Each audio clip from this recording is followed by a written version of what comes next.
Sa isang vlog o livestream ng isang Kalingap supporter, tinalakay ang issue tungkol kay Beyonce o Beyonce at ang naging payo ni na Kalingap Rob at Kalingap Edu. Ayon sa salaysay ng vlogger, si Beyonce ay muling naging sentro ng usapan dahil sa mga kumakalat na issue, kabilang ang tungkol sa kanilang apartment at sa kanyang pag-inom at pakikipagdiwang. Binanggit naman na si Beyonce ay nag-e-enjoy lamang sa kanyang buhay, may pahintulot ng kanyang mga magulang at hindi naman basta-basta gumagawa ng ikasisira niya o ng Team Kalingap. Gayunpaman, dahil sa kasikatan, marami pa ring basher ang patuloy na bumabatihos at nagbabantay ng pagkakamali niya. Sa kabila nito, ipinaliwanag ng vlogger na marami pa ring sumusuporta kay Beyonce at nananatili siyang totoo sa kanyang sarili at tapat sa mga alitong tunay ng Team Kalingap na pinamumunuan ni na Kuya Val at Kalingap Edu. Kaya't kahit may issue, patuloy siyang minamahal at sinusuportahan ng kanyang mga tagahanga. Ngunit dahil sa pagiging mabilis ng kasikatan at posibleng negatibong epekto nito, pinagsabihan siya ni na Kalingap Rob at Edu. Ang kanilang payo ay huwag abusuhin ng kasikatan, huwag gumawa ng mga bagay na makakasira sa kanyang pangalan, at panatilihin ang tiwala ng mga tao. Pinaalala rin na maraming artista o love team ang nasisira dahil sa maling hakbang, kaya't mahalagang maging maingat. Dagdag pa rito, lumabas din ang usapin na si Beyonce ay humingi ng tulong, ngulit umano'y walang naging tugon mula kay Papa Eds. Naikwento rin na nagkaroon ng issue kaugnay ng isang regalo na tila nagdulot ng pagkakasakit, bagay na pinagkomentuhan ng mga viewers. Sa huli, iniwan ng vlogger ang tanong sa mga manonood. Tama ba ang naging payo ni na Kalingap Rob at Edu kay Beyonce? At sang-ayon ba ang mga taga-subaybay na dapat talagang panindigan ni Beyonce ang tiwala ng mga tao at huwag sirain ang magandang imahe na meron siya ngayon? Sa isang vlog o komentaryo ng sangkalingap content creator, tinalakay ang issue tungkol kina Edu at Beyonce, partikular ang umano'y pagtututol ng mga magulang ni Edu sa posibilidad na sila'y magpakasal. Ayon sa nagsasalita, tila boto naman ang magulang kay Beyonce bilang karelasyon ni Edu, ngunit hindi pa sang-ayon na sila'y lumagay sa tahimik.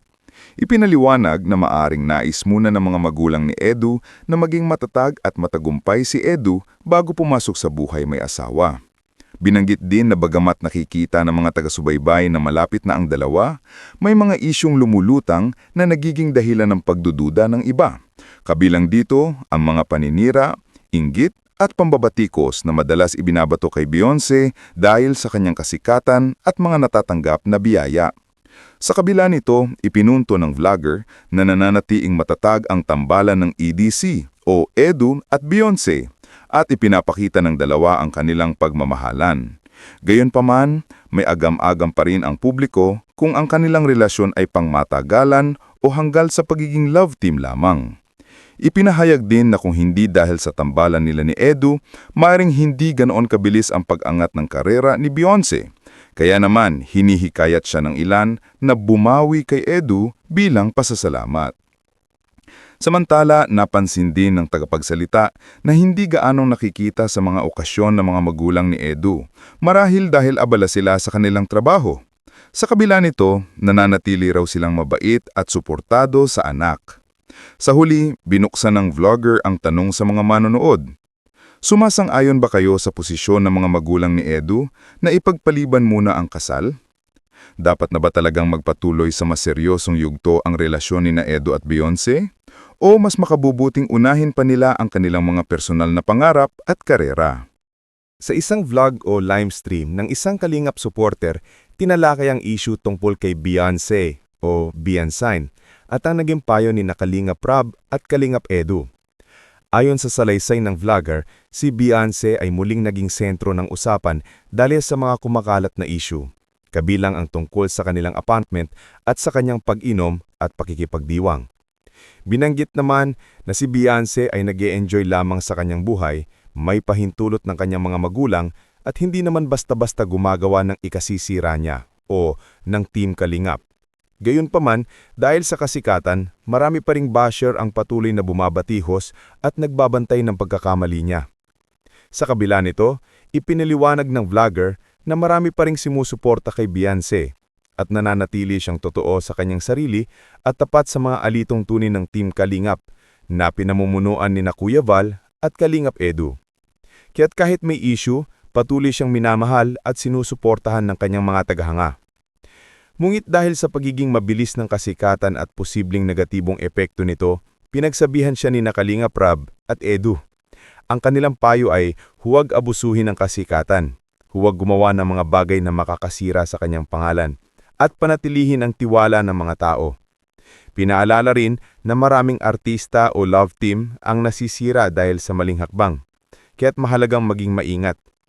Dagdag pa rito, lumabas din ang usapin na si Beyonce ay humingi ng tulong, ngulit umano'y walang naging tugon mula kay Papa Eds. Naikwento rin na nagkaroon ng issue kaugnay ng isang regalo na tila nagdulot ng pagkakasakit, bagay na pinagkomentuhan ng mga viewers. Sa huli, iniwan ng vlogger ang tanong sa mga manonood. Tama ba ang naging payo ni Kalingap Rab at Edu kay Beyonce? At sang-ayon ba ang mga taga-subaybay na dapat talagang panindigan ni Beyonce ang tiwala ng mga tao at huwag sirain ang magandang imahe na meron siya ngayon? Sa isang vlog o komentaryo ng sangkalingap content creator, tinalakay ang issue tungkol kina Edu at Beyonce, partikular ang umano'y pagtututol ng mga magulang ni Edu sa posibilidad na sila'y magpakasal. Ayon sa nagsasalita, tila boto naman ang magulang kay Beyonce bilang karelasyon ni Edu, ngunit hindi pa sang-ayon na sila'y lumagay sa tahimik. Ipinaliwanag na maaring nais muna ng mga magulang ni Edu na maging matatag at matagumpay si Edu bago pumasok sa buhay may asawa. Binanggit din na bagamat nakikita ng mga taga-subaybay na malapit na ang dalawa, may mga isyong lumulutang na nagiging dahilan ng pagdududa ng iba. Kabilang dito ang mga paninira, inggit at pambabatikos na madalas ibinabato kay Beyonce dahil sa kanyang kasikatan at mga natatanggap na biyaya. Sa kabila nito, ipinunto ng vlogger na nananatiing matatag ang tambalan ng EDC o Edu at Beyonce at ipinapakita ng dalawa ang kanilang pagmamahalan. Gayunpaman, may agam-agam pa rin ang publiko kung ang kanilang relasyon ay pangmatagalan o hanggal sa pagiging love team lamang. Ipinahayag din na kung hindi dahil sa tambalan nila ni Edu, maaaring hindi ganoon kabilis ang pag-angat ng karera ni Beyonce. Kaya naman, hinihikayat siya ng ilan na bumawi kay Edu bilang pasasalamat. Samantala, napansin din ng tagapagsalita na hindi gaanong nakikita sa mga okasyon ng mga magulang ni Edu, marahil dahil abala sila sa kanilang trabaho. Sa kabila nito, nananatili raw silang mabait at suportado sa anak. Sa huli, binuksan ng vlogger ang tanong sa mga manonood. Sumasang-ayon ba kayo sa posisyon ng mga magulang ni Edu na ipagpaliban muna ang kasal? Dapat na ba talagang magpatuloy sa mas seryosong yugto ang relasyon ni Edu at Beyonce? O mas makabubuting unahin pa nila ang kanilang mga personal na pangarap at karera?